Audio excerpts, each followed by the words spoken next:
Saludos a todos y bienvenidos a esta charla técnica Producción de espirulina en fotobioreactores solares operados por lote y en modo semicontinuo. Soy el ingeniero Ramón Kenaifati y quisiera compartir con ustedes lo que fue mi proyecto de grado en la Universidad Simón Bolívar. Primero que todo es indispensable establecer cuál es el problema y fundamentalmente el problema es que estamos luchando una batalla contra el tiempo. Uno de los mayores retos que va a enfrentar la humanidad para las próximas 2 décadas va a ser garantizar su propia soberanía alimentaria. Las Naciones Unidas, la FAO y otras organizaciones han alertado de un incremento de hasta el 173% en la demanda global de proteínas. Por lo tanto, la industria convencional de producción agrícola, agropecuaria y pesquera tendría que duplicar o incluso triplicar sus cifras actuales de producción para poder satisfacer esa demanda. Por supuesto, la capacidad técnica no es suficiente y si lo fuese tampoco es deseable debido al alto impacto ambiental, a la contaminación de aguas, a la emisión de gases invernaderos y todos los efectos que trae esta industria. Por lo tanto, es indispensable comenzar a pensar en alternativas que puedan complementar e incluso ayudar a esta industria a satisfacer a esta demanda. Entre estas alternativas se manejan las proteínas unicelulares o single cell protein, que son microorganismos específicos que tienen una alta concentración de proteínas en su estructura celular. Entre ellos la espirulina, que es una cianobacteria que más adelante definiremos con mayor minuciosidad, y la espirulina tiene alrededor de entre el 40 y 70% en peso seco de proteínas, por lo cual son una alternativa muy llamativa para poder satisfacer esta alta demanda proteica que se avecina. Y Venezuela no está exenta de esta realidad. Vamos a ser parte de esa demanda. Somos un país que, como todos los demás, necesita una fuente constante de empleo, necesita impulsar su economía local, necesita desarrollar políticas públicas que permitan ese acceso continuo a las proteínas para que la población sea sana y siga siendo productiva. ¿Okay? Para poder producir estas proteínas unicelulares a gran escala se necesitan fotobioreactores. Son foto porque son una reacción fotosintética, como veremos más adelante, bio porque se trata de una reacción biológica y por supuesto reactores porque en ellos se desarrolla la reacción. El problema es que cada microorganismo tiene unas necesidades muy específicas y muy particulares y no se puede utilizar un fotobioreactor genérico, sino que hay que estudiar cada microorganismo por separado para definir un fotobioreactor, así como el modo de producción más adecuado. Por eso el objetivo general de la investigación consistió en seleccionar un fotobioreactor adecuado para la producción de proteínas alternativas mediante la generación de biomasa de espirulina, Arthrospira máxima, y determinar el modo de operación más adecuado para la implementación y escalamiento del bioproceso. Entre los objetivos específicos está seleccionar, implantar y validar metodologías analíticas para monitorear la espirulina, cómo crece, qué consume, en cuánto tiempo lo consume, etc. De esta manera, con esta información se selecciona un fotobioreactor apropiado para la producción de espirulina en las zonas agrícolas de la República Bolivariana de Venezuela, basados también en la experiencia de otras industrias que lo hayan hecho. ¿Okay? Se determinó la curva de crecimiento del microorganismo, la curva de crecimiento de nutrientes, se midieron los parámetros analíticos de crecimiento, se implementó una estrategia para el modo de producción semicontinuo a partir de la producción por lote, se propuso un esquema para la planta semicomercial y asimismo lo que se busca es precisamente establecer la mejor manera de producir la espirulina en Venezuela. ¿Okay? Hemos hablado sobre la espirulina, pero todavía no la habíamos definido formalmente. La espirulina es una cianobacteria que fue catalogada por la Asamblea General de las Naciones Unidas como un superalimento. Y es interesante porque todas las artróspiras y todas las espirulinas son venenosas excepto esta. Esta es un superalimento. No tiene cianotoxinas, sino que tiene una alta concentración de proteínas. Entre el 40 y el 70% de su peso seco son proteínas. Ellas crecen haciendo fotosíntesis como las plantas y fisión binaria como las bacterias. Son fotoautótrofas, quiere decir que ellas generan sus propios alimentos a partir de la luz y son extremófilas, quiere decir que pueden resistir a condiciones extremas de pH. Entre las ventajas de su consumo, fortalece el sistema inmunológico, reduce el colesterol, dolor, trata la anemia, sirve para la formulación de leches infantiles, puede también ser utilizada como biocombustible y como una fuente de ficocianina, que es un valioso colorante industrial de color azul. ¿Okay? Y todo esto lo sabemos porque esta información está respaldada por más de 50 años de investigación, y además el consumo de espirulina no es nuevo, ha acompañado a la humanidad desde hace más de 10.000 años. Tenemos más de 10.000 años de registro de consumo de espirulina en comunidades africanas y en comunidades de nuestra América. ¿Okay? Así que primero que todo, si necesitamos establecer cómo vamos a producir espirulina, debemos entender cómo crecen. Ellas crecen en lagos tropicales y subtropicales que tienen una alta concentración de carbonatos y bicarbonatos, y los principales asentamientos de espirulina los tenemos en México, los tenemos en Perú, en algunas zonas de África, en China.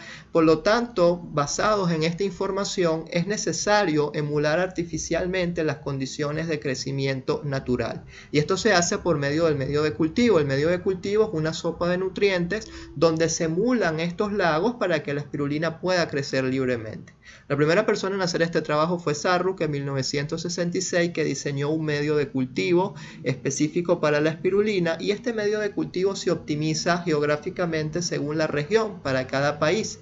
En el caso de Venezuela, Parra diseñó el medio con su mismo nombre. Es una tesis de doctorado en nuestra Universidad Simón Bolívar que fue hecha en el año 2018, así que el medio de cultivo Parra fue la base de este trabajo. ¿Okay? Así que otras cosas que necesitamos son las condiciones de crecimiento para que la espirulina pueda adaptarse en laboratorio y posteriormente en un proceso industrial. Primero que todo, como ya mencioné, el medio de cultivo. Es necesario tener los nutrientes apropiados en las proporciones apropiadas, y esas proporciones dependen de variables como el pH y la temperatura, entre otras. Asimismo, tiene que haber una adecuada iluminación. No puede haber escasez, porque si no la espirulina se fotolimita y por supuesto no puede crecer, pero tampoco puede haber un exceso, porque de lo contrario se fotoinhibe. La iluminación debe ser la adecuada. Asimismo, tiene que haber una adecuada transferencia de masa, no nada más por la transferencia de nutrientes, sino también para evitar el fenómeno de la promiscuidad enzimática, puesto que si hay un exceso de oxígeno en el medio de cultivo, la espirulina deja de hacer fotosíntesis y pierde energía haciendo respiración celular, e incluso puede prácticamente suicidarse, y eso por supuesto no es conveniente para ningún proceso de producción. Asimismo, el mezclado bioamigable es indispensable, no debería ser mecánico, tiene que ser eficiente, no puede producir la muerte celular, no puede producir estrés. Por lo tanto, a diferencia de otros procesos de la ingeniería, en el bioproceso el microorganismo es el que establece las reglas del juego y las condiciones. ¿Okay? Por lo tanto, si se le da al microorganismo todo lo necesario, incluyendo el pH, para garantizar las proporciones adecuadas en el medio de cultivo, este va a realizar su crecimiento. ¿Okay? El pH en el que crece la espirulina va de 8 a 11, y esto es sumamente bueno porque es un pH lo suficientemente extremo para potenciales especies invasoras. Así que si bien no es imposible, sí es mucho menos probable que hayan cultivos invasores en el medio. Ahora vamos a analizar los distintos tipos de fotobioreactores que se están utilizando en la industria. Fundamentalmente la industria trabaja con fotobioreactores abiertos, son los más utilizados, pero su desarrollo y su potencial tecnológico llegó al límite. No hay demasiado que podamos hacer para mejorarlo. Es como el lápiz o el uso de los cubiertos. Un lápiz es lo más eficiente que hay. Es muy difícil tratar de hacer más eficiente un instrumento como un lápiz, un instrumento como un tenedor o un cuchillo. De la misma manera, existe un consenso en el mundo de la biotecnología para afirmar que el desarrollo de los fotobioreactores abiertos llegó a un límite, precisamente porque al estar abiertos están expuestos a cualquier interferencia o perturbación externa, y los sistemas de control son insuficientes para poder controlarlas, así que tienen una productividad limitada y vale la pena comenzar a adentrarse en nuevas opciones. ¿Okay? Pero entre estos tipos de fotobioreactores abiertos tenemos prácticamente piscinas o open ponds. Tenemos raceways, que son como unas pistas de carrera, como podemos observar en la imagen. Las espirulinas son impulsadas por una paleta que genera un patrón de flujo estable que hace que ellas se distribuyan a lo largo del espacio para que puedan recibir la luz solar. También tenemos tanques agitados o piscinas que tienen una agitación que no es violenta para garantizar su crecimiento. Pero si queremos maximizar la productividad y queremos tener mayor control, debemos necesariamente recurrir a fotobioreactores cerrados, ¿okay? Porque ellos reducen esas interferencias externas, tienen un alto potencial biotecnológico, por supuesto también tienen un costo mayor, pero también un mayor beneficio. Entre las propuestas de diseños principales que se manejan en la industria y en el mundo académico están los fotobioreactores tubulares, están los fotobioreactores de columna de burbujeo o airlift, que son impulsados por aire, tenemos paredes planas, incluso podemos tener sistemas híbridos que combinan los abiertos con los cerrados, y hay muchas estrategias de diseño que se pueden utilizar, ¿okay?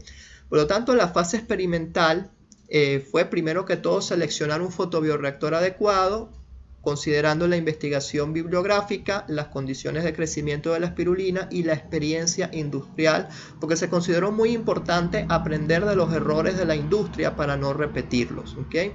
Luego se trajo de la República Checa, fue importado el inóculo de espirulina, fue sembrado en el IDEA, asociado a la Universidad Simón Bolívar, con el medio Parra, y se adaptó a las condiciones venezolanas. Y en medio de esa adaptación se determinó una relación de inóculo medio, probando varias proporciones por medio de ensayo y error, y se determinó que una proporción adecuada sería de 1:4, es decir, 25% de inóculo y el resto medio de cultivo. Así que se siembra ese cultivo madre y se hace un escalamiento progresivo, ¿okay? En biotecnología no podemos pasar, por ejemplo, de 1 litro a 100 litros. Tiene que ser un escalamiento progresivo para que el microorganismo se vaya adaptando a su nuevo ambiente. Así que se tuvo cuidado con todos esos parámetros y normativas. Luego un montaje experimental que vamos a detallar en la próxima imagen, que son fotobioreactores de columna de burbujeo, que fueron los seleccionados en el paso 1. Primero que todo se hizo en el modo por lote sin control de pH para ver el comportamiento libre, y en función a lo obtenido en esta fase 1, con sus distintas mediciones analíticas que nos ayudaron a validar las técnicas analíticas y determinar los parámetros para próximos cultivos como el semicontinuo o un batch controlado, entonces se pudieron tomar decisiones, ¿okay? Aquí está el montaje experimental. La simulación de columna de burbujeo prácticamente es un botellón de agua, un botellón PET de 5 litros, aireado continuamente con bombas de pecera y una manguera de goma que tiene un diámetro específico de 1/8 de pulgada, ¿okay? Las variables independientes, el modo de producción, el control de pH y el tiempo, y las variables dependientes, la biomasa, los carbonatos y bicarbonatos, los nitratos, el tipo de fotobioreactor y el medio de cultivo, ¿okay? Una vez terminada esa etapa 1, viene la etapa 2. Y a partir de esa información se plantea una estrategia para el cultivo semicontinuo por medio del principio de maximización de Pontryagin. Se utilizó una fórmula que había sido propuesta pero no había sido utilizada en la práctica para determinar ese caudal óptimo FDT y establecer una política de alimentación adecuada. Luego en los próximos ensayos que se realizaron 3 réplicas de un fotobioreactor por lote controlado a pH 9, un semicontrolado a pH 10 y un semicontinuo no controlado. Las mediciones analíticas son las que habían sido descritas previamente y el modelo cinético va ajustado a la investigación bibliográfica, ¿okay? Y se hizo por último una propuesta de esquema de planta semicomercial que funcionará con un modo de operación flexible, también basado en investigación bibliográfica. Estas son las técnicas analíticas. Tenemos el nitrógeno total y el porcentaje de proteína que se hicieron siguiendo el método Kendall, las normas EPA 351.2, que fundamentalmente consisten en convertir el nitrógeno orgánico en amonio y luego hacer una destilación reactiva de amoníaco. Luego tenemos para la concentración de la biomasa, se hizo una espectrofotometría visible a 680 nanómetros, se hizo una curva de calibración de absorbancia. Es decir, si conocemos la absorbancia en función de la masa, luego podemos construir una función matemática que nos permite relacionar ambas variables, y cuando medimos la absorbancia automáticamente conocemos la masa. Lo mismo se hizo para la concentración de nitratos y nitritos, con una colorimetría, norma EPA 353.2, pero en los nitratos y nitritos hay una dificultad, que es que son una solución incolora. Por lo tanto, para poder medir la la absorbancia, se pasaba la solución bajo esta metodología por una columna de cadmio que reduce los nitratos y nitritos, se induce a una reacción de gris, que es una reacción de color, donde dependiendo de la concentración de nitratos o nitritos se va a obtener más o menos una tonalidad de color rosada o lila, como podemos ver aquí en la imagen, y luego en base a esa reacción de gris se tienen alrededor de 2 horas para poder medir la absorbancia a 543 nanómetros. ¿Okay? Los carbonatos y los bicarbonatos se midieron con una titulación siguiendo las normas Covenin adecuadas. Igual la humedad, las cenizas y el pH se midieron siguiendo las normas Covenin. ¿Okay? Hay dos variables que no se pudieron controlar directamente, no se pudieron medir porque no se disponían los instrumentos, pero aún así se quisieron monitorear, y realmente si queremos implementarlo en Venezuela, sobre todo en las zonas rurales, no se va a tener control de todas las variables, especialmente la temperatura y la irradiación solar. Por eso la temperatura del cultivo fue la misma que la temperatura ambiente, suponiendo equilibrio térmico, y se monitoreó para ver si se cumplían con las condiciones de temperatura que recomienda la literatura, y siempre estuvo dentro del intervalo recomendado. Lo mismo con la irradiación solar. Una vez obtenidos los datos de ese reactivo, de ese reactor por lote, se tiene la estrategia para el cultivo semicontinuo, ¿okay? Que es esta función matemática que, como podemos ver, es exponencial y depende del tiempo, y todos los parámetros fueron determinados previamente: el crecimiento máximo, la concentración inicial de biomasa, el volumen inicial, la concentración de sustrato limitante en ese momento, la concentración del sustrato que tiene el fito, la alimentación, y otras variables que tenemos allí en la imagen. ¿Okay? Tenemos el caudal de alimentación, que como vemos evidentemente es exponencial. El objetivo de esto es determinar cuánto medio de cultivo se le va a agregar a cada fotobioreactor en cada tiempo. ¿Okay? Ahora, cuando vemos la curva de crecimiento de biomasa, se obtiene lo esperado teóricamente. Como vemos, no es una curva que corresponde al comportamiento monod, sino que es una curva diáusica, quiere decir que tiene dos ejes. Y esto ocurre porque son dos fuentes de carbono. Inicialmente la espirulina comienza consumiendo la fuente de carbono más adecuada para ella, que es el bicarbonato, y una vez que se agota la biodisponibilidad, comienza una corta fase lag de adaptación para luego comenzar a utilizar el carbonato. ¿Okay? Como podemos ver en la imagen de la izquierda, en la línea naranja, la biomasa crece con un patrón diáusico. ¿Okay? Luego, en la segunda etapa, al igual que como se hizo en la primera etapa, se monitoreó la temperatura y la irradiación solar, verificando que estuvieran dentro del intervalo recomendado por la literatura, y en efecto la irradiación solar en este ensayo fue 13% mayor al ensayo 1, y eso es algo que se debe considerar, ¿okay? Porque se hizo en distintas etapas del año.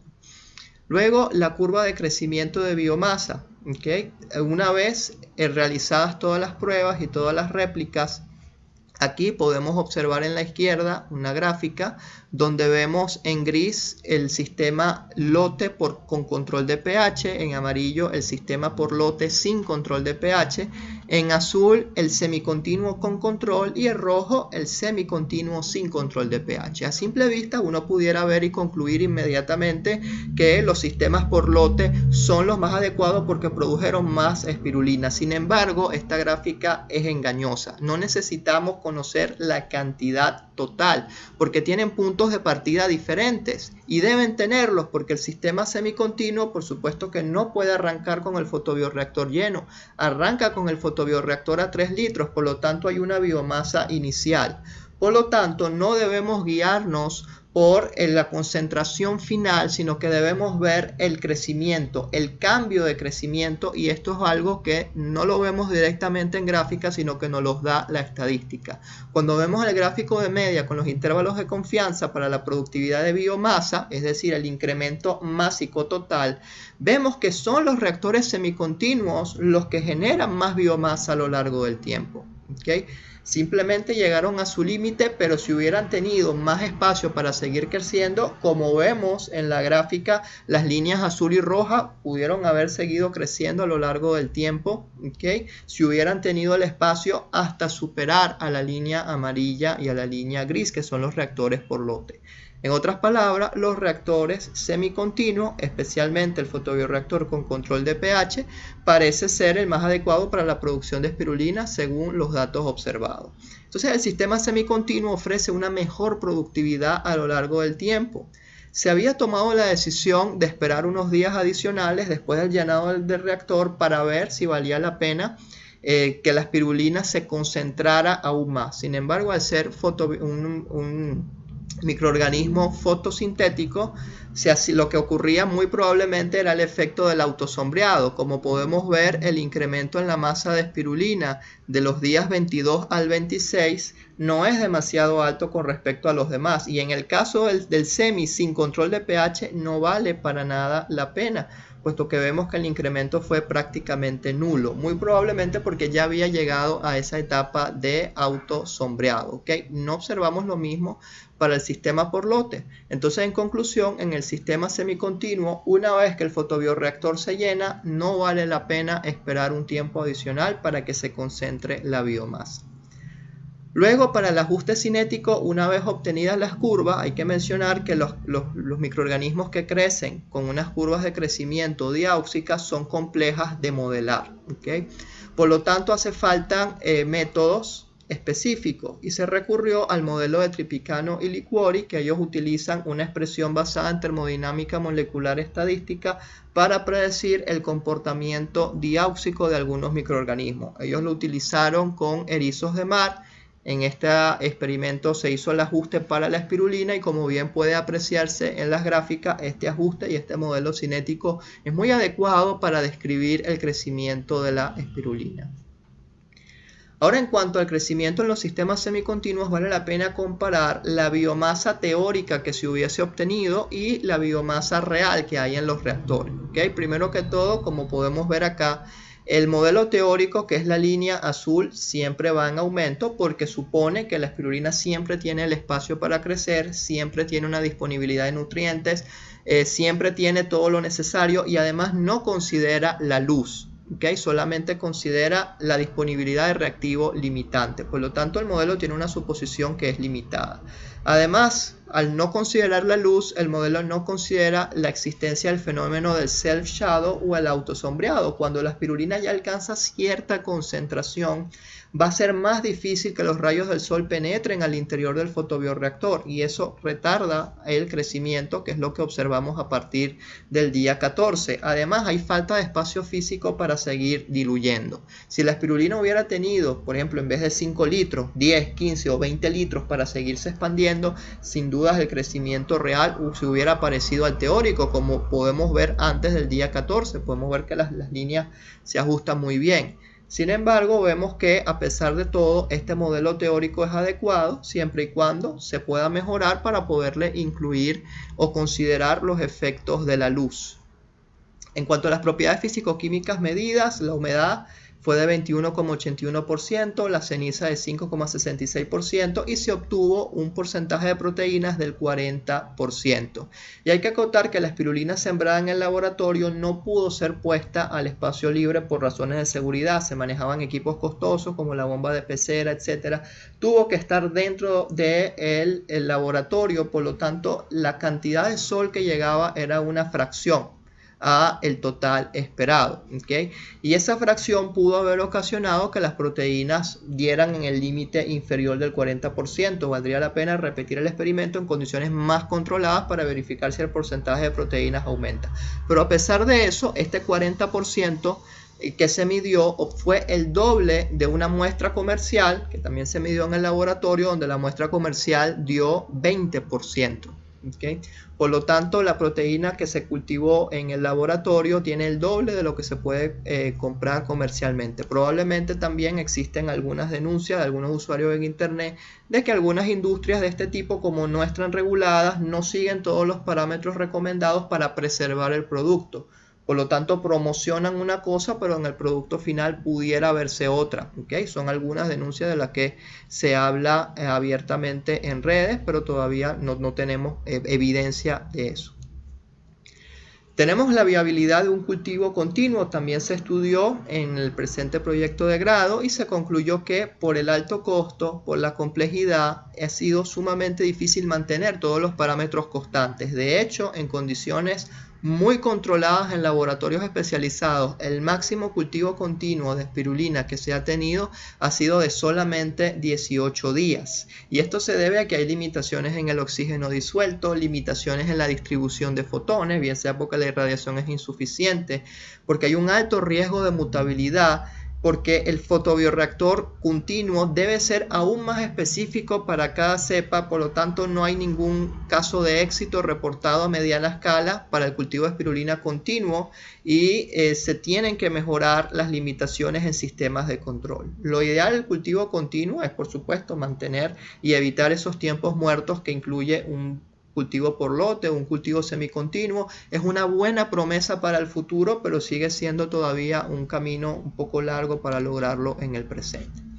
En cuanto al escalamiento, al tratarse de columnas de burbujeo, las dificultades son hidrodinámicas. Además tenemos un sistema trifásico donde hay una fase sólida, que son las células, una fase líquida, que es el medio de cultivo y cuya viscosidad va cambiando a lo largo del tiempo, es un fluido no newtoniano. Y además tenemos aire, que es una mezcla de gases que interactúan activamente y donde participan muchos fenómenos de transporte. ¿Okay?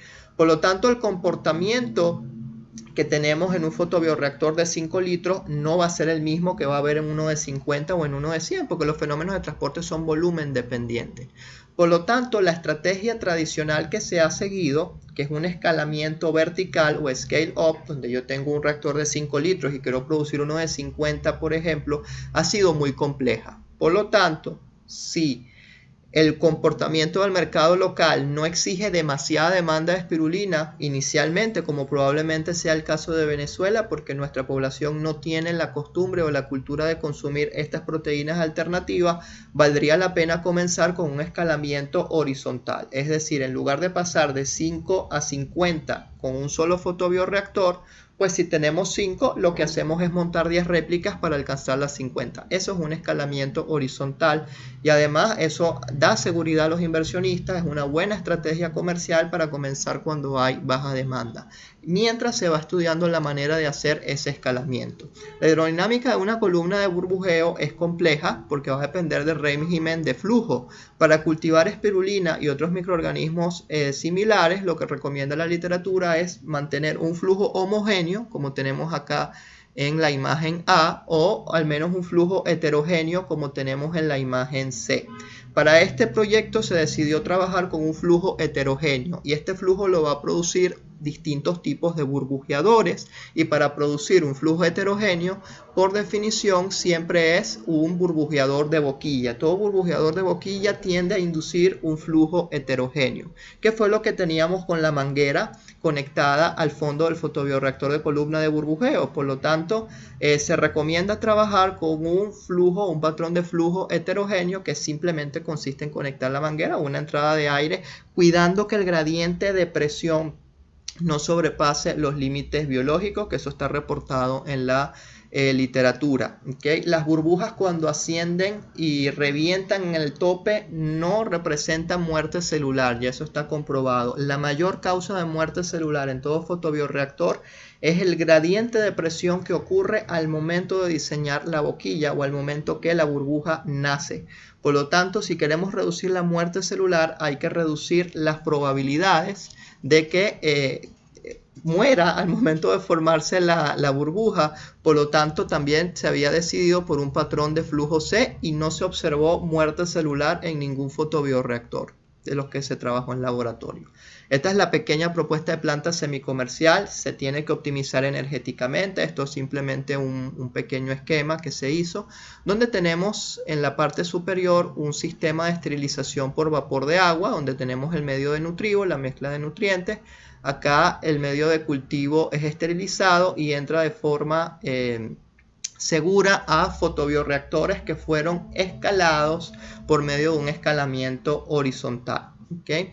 Se tiene una entrada de aire. Este aire tiene que seguir estas especificaciones ISO que ya fueron estudiadas y planteadas para este proyecto específico. Debe estar en una azotea, no deben haber efluentes cerca del blower o del soplador, no tiene que ser un blower que funcione sin aceite, se tiene que establecer un filtro de aire adecuado de manera de garantizar las condiciones seguras y bioseguras para el consumo de la espirulina, y los inóculos, como es una planta semicomercial, se agregan a mano en cada fotobioreactor. Y es interesante que en el reservorio de espirulina cultivada hay varias opciones.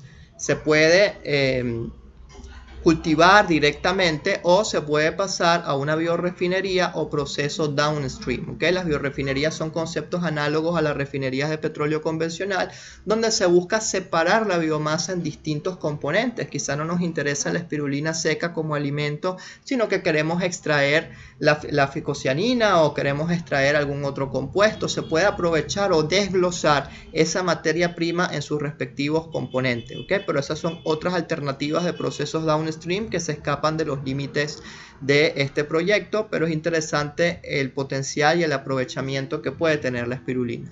Asimismo, hay propuestas para el biosecuestro del dióxido de carbono y contribuir a la economía circular.